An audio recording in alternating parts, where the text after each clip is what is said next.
You mentioned earlier a little bit about how big time is a little bit different. You talked about AAA gaming and some of the competition not fully utilizing blockchain technology. Would you care to elaborate a bit more about that? So I think we do a few things differently, and in my opinion, a little bit better than some of the other blockchains that are out there right now. When by the time global launch comes out, and that's in about 10 to 12 weeks from now, it's going to be a free to play game. It's not going to be pay to win. So even Mm, if your user doesn't have a lot of upfront money, you're still going to be able to compete at the highest levels. mm, It's AAA graphics and story play, which is a big step up from some of the other games that are out there right now. And we really focused on being a game first mm. with some NFTs inside of it, as opposed to playing a smart contract with a spritzing of a game inside of it. That's Yep. really where we see our identity, mostly as a game first. I Mm. think we've done a good job of building a pretty immersive game with a storyline that users are going to want to get really involved with and really immersed with. It's a big distinction to say play to earn versus play and earn. And I think Big Time is going in the right direction with being a game first, being fun to play, being free to play, not pay to win.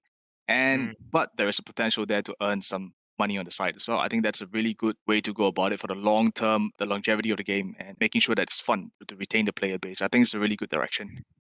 I think the big time gamble, like what we really went for was to bring in Web 2 gamers more into Web 3. By doing that, we think we can really expand the player base out there and then look for those monthly active user rates that are closer with major AAA games like Genshin Impact and Fortnite Mm, that are just several orders of magnitude higher than what you would see in something even like an Axie Infinity, which has a lot of monthly users. So to do that, we built a gaming and marketplace experience in big mm, time that Web 2 gamers are familiar with, and it allows them to get involved with NFTs and to play a blockchain game almost without them knowing that they're playing a blockchain game. All your exchanges can happen inside of big time. You don't need to set up a wallet. You don't need to even understand how OpenSea works. You can do that all inside the game. Let's talk a bit about the tokenomics behind Big Time. Can you elaborate more about that?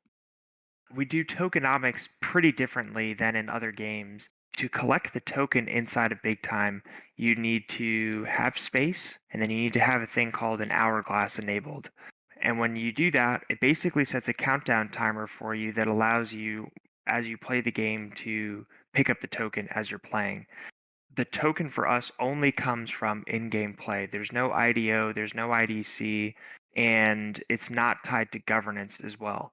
The idea there is that we want people to use the token inside of the game, Mm, and that way it kind of encourages people to stay inside of the game. And that again kind of builds on the learning experience we saw with other games who have either multiple tokens mm, or some sort of an incentive that encourages users to take token outside of the game. mm. And that's a long-term kind of sustainability problem Yep. because we want people to kind of continuously grow over here. We don't want them to view this as a short-term thing where, they're going to pump and dump and then eventually leave the game. We want a stable environment.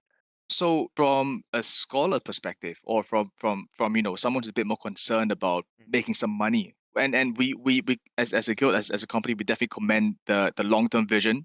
But the fact is, a lot of people are going to be concerned about the earning aspect of this, right? So, am I to understand that really the opportunity there comes from selling the assets on the marketplace? Is that where the earning opportunity is?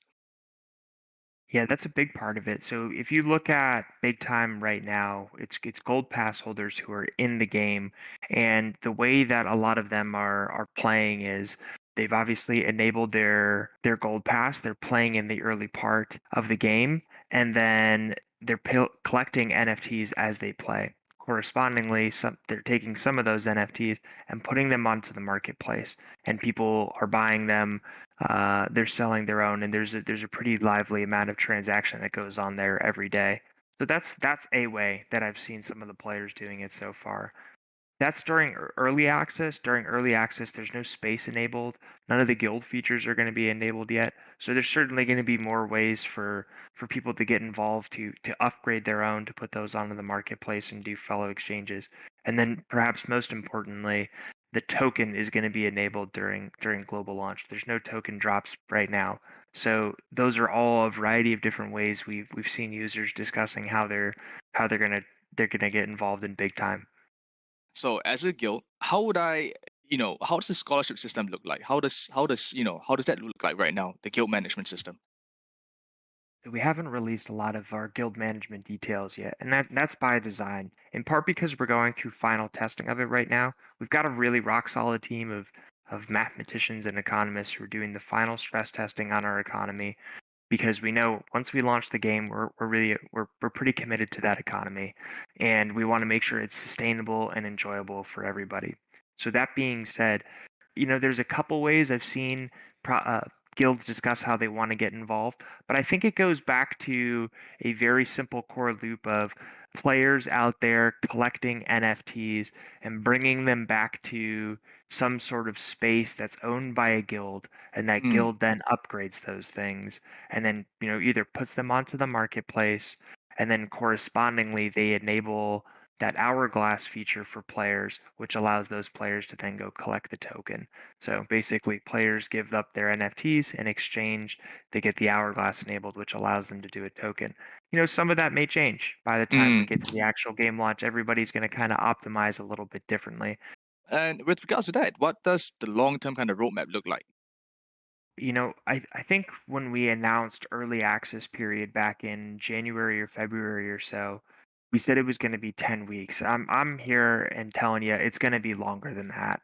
I think it's going to be at least 12 weeks. So that's important, I think, for users to kind of understand. And it's not for any kind of negative developments in the game. It's just to make sure we're able to address all the bugs and to make sure that when we launch, it's as good of a launch as possible.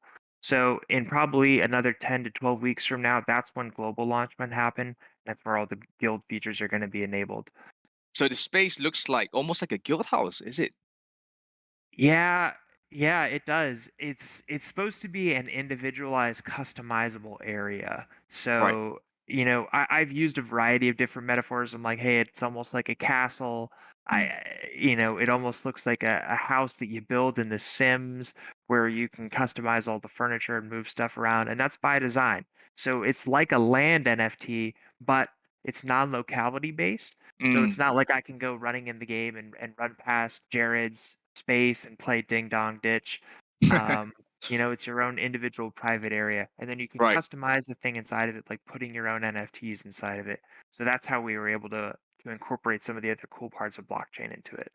Awesome, awesome. And mounts as well, because I definitely want to ride that T-Rex right there. Yeah, yep, yep. Yeah. I think a user said they saw a saddle on some of the dinosaurs and some of the footage we've leaked so far. So Oh, that's some a good pretty catch. astute observations. Yeah. Yeah. Awesome, awesome, awesome.